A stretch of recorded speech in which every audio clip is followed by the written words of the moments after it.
Fala galera, beleza? Sejam muito bem-vindos a mais um vídeo do canal do Bento e roda a vinheta! Fala galera, beleza? Sejam muito bem-vindos a mais um vídeo do canal do Bento e hoje eu vou estar falando para vocês aqui sobre cobertura.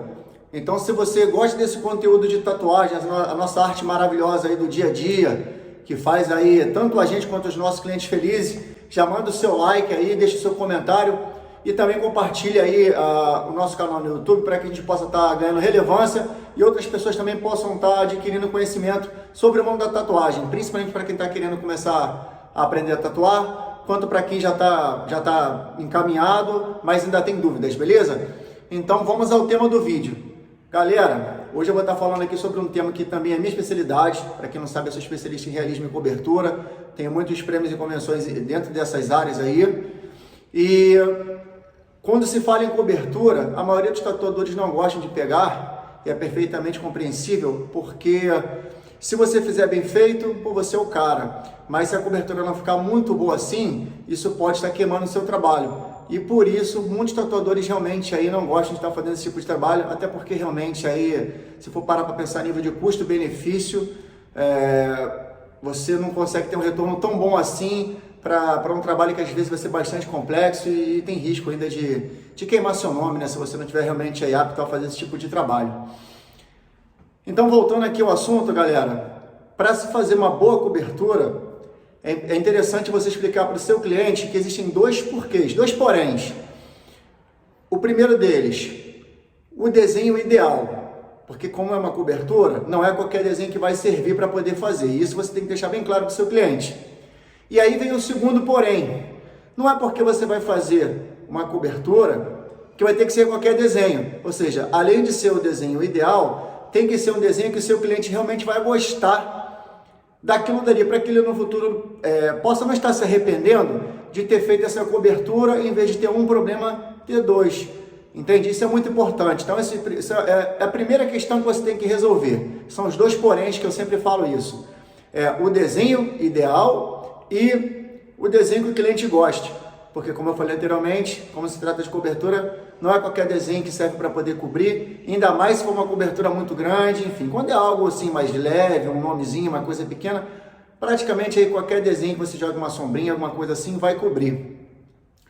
Mas seguindo adiante, eu vou estar passando aqui uma outra dica em relação à cobertura, mas isso para coberturas mais complexas, para a galera que já está pensando aí, já tem algumas coberturas, já tem alguma caminhada aí, já fez algumas, enfim. Vou estar dando uma dica aqui de como você pode estar desenvolvendo uma técnica para poder fazer uma cobertura bem feita. E isso eu vou estar usando a analogia aqui de uma parede. Imagina que você tem que fazer uma cobertura no braço, na perna, enfim, do seu cliente, que ela é relativamente complexa, né? Um desenho que tem bastante colorido, ou mesmo um desenho em preto e cinza, mas está bastante escuro, e você tem que cobrir aquilo dali. Depois de você descobrir lá o desenho ideal e que também sirva, que realmente o cliente goste do desenho, aí você vai ter que elaborar uma técnica para poder fazer isso bem feito. Então, o que eu vou estar sugerindo aqui? A analogia é o seguinte: imagina que você tem uma parede que você tem que pintar na sua casa, né, ou enfim, na casa de um amigo seu, e essa parede ela está pintada de roxo ou de verde, enfim, qualquer cor mais escura, que não seja branco. E a pessoa quer pintar essa parede de, vamos supor aqui, um rosa claro, né, um amarelo. Você não vai pegar e tacar o rosa em cima do roxo ou do verde, ou o amarelo em cima do roxo ou do verde, porque você não vai ter um bom resultado, correto? Qual o procedimento aí? Você não vai ter que tacar uma camada de branco, deixar secar, dar uma segunda mão, para se você quiser fazer um trabalho bonito, um trabalho bem feito, aí sim você joga a cor que você deseja por cima. Para a cobertura, principalmente as mais complexas, funciona da mesma forma. Então, quando você for fazer aí uma cobertura, eu dei essa analogia para você ter uma base do que eu estou te falando. Mas isso é um estilo de cobertura mais complexo, para a galera que já tem aí algum conhecimento, né?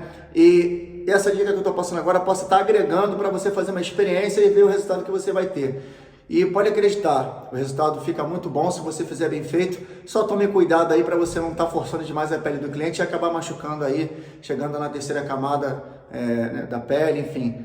E com isso tá aí correndo o risco da tatuagem não cicatrizar bem, né? Não estourando a pele do seu cliente.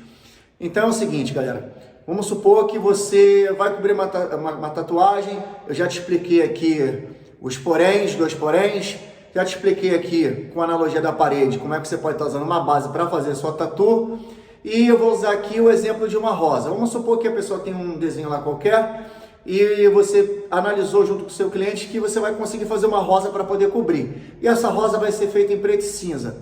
Então como que você vai fazer? Como se trata de uma cobertura, os traços vão ter que ser bem firmes, ou seja, você vai ter que fazer a marcação do desenho em preto, né, tudo bem feito e tal, e aí você pode usar sua criatividade, pesquisar desenhos na internet, no estilo black work, enfim, alguns estilos que você possa estar pensando de como você pode estar fazendo, para além do desenho em si, um fundo bacana para ele, para que possa também estar ajudando ele na cobertura. Você pode fazer um efeito como se fosse uma espécie de aquarela, mas usando tons de preto e cinza com branco, enfim, ou só pretos como se fossem umas manchas escorridas, ou aquelas tarjas assim, né, como se tivesse feito com pincel. Existem várias formas de você estar bolando um fundo que também possa estar ajudando aí na cobertura do trabalho que você tem que realizar. Então, seguindo em frente, vamos supor que seja uma rosa. Você vai fazer a marcação toda ela em preto, como se fosse uma espécie de desenho old school, enfim. Mesmo que seja uma fotografia que tenha uma pegada realista, mas faça todo o contorno para que o desenho fique bem marcado. Feito isso, você vai fazer o sombreamento, mas aqui fica uma dica. Eu te aconselho que você não faça com some, você faça esse sombreamento da parte preta da rosa que sai lá do miolinho, a parte escura vindo no peso da mão, com a Magno, enfim, com uma agulha que você possa aí ter confiança para fazer o trabalho, mas que você faça no peso da mão, usando preto puro, como se fosse um old school. Você pega lá no cantinho onde está bem o preto e faz aquela saída, faz a saída para fazer aquele degradê, né? bem feitinho, bem marcadinho, e deixando os espaços que vão seguir, né? Feito todo o sombreamento, lembrando, primeiro faz o contorno bem firme, faz o sombreamento, aí depois, dependendo do estilo do desenho, você pode estar colocando só por fora da rosa, estou dando exemplo aqui da rosa, mas pode ser outro desenho, só por fora, um contorno em bold line bem marcado, bem preto, para que você possa usar o fundo, e tanto o fundo se destaque, quanto o desenho principal também se destaque, isso é importante, para que não fique uma coisa muito confusa. Lembrando também aí, uma observação importante, procure sempre fazer contrastes. O lado que você deixar mais escuro, você coloca um fundo mais claro, e o lado que você deixar mais claro, você coloca um fundo mais escuro. Tente estudar o desenho antes de você fazer, que você vai perceber que você vai estar dando aí uma profundidade bacana para o desenho. E também, mais uma vez lembrando aqui, vai estar ajudando na cobertura. Feito aí as sombras, pode usar um contorno boldline só na parte externa, e a partir daí, você vai estar usando uma tinta cinza de boa qualidade, ou seja, pesquise aí no mercado qual é a tinta cinza que tem uma boa pigmentação, vê as marcas que estejam disponíveis aí de acordo com as regras das normas, né, de permissão do seu estado, do seu país, enfim, das marcas que são disponíveis para poder você trabalhar. Pega uma tinta cinza bem chapada, bem forte, uma pigmentação bem boa, e faça a continuação de onde saiu preto para o resto do desenho, ou seja, você vai chapar esse cinza, né, por todo o desenho. Feito isso, você vai observar que você só vai deixar os espaços para estar usando a tinta branca, alguns pontinhos, algumas linhas que você tem que fazer ali, para que não fique completamente chapado e depois quando você vier jogar o branco, você não consiga ter um resultado muito bom. Então, você faz a parte do cinza, deixando só os espaços onde realmente vai entrar o branquinho ali com o maior cuidado, com maior atenção.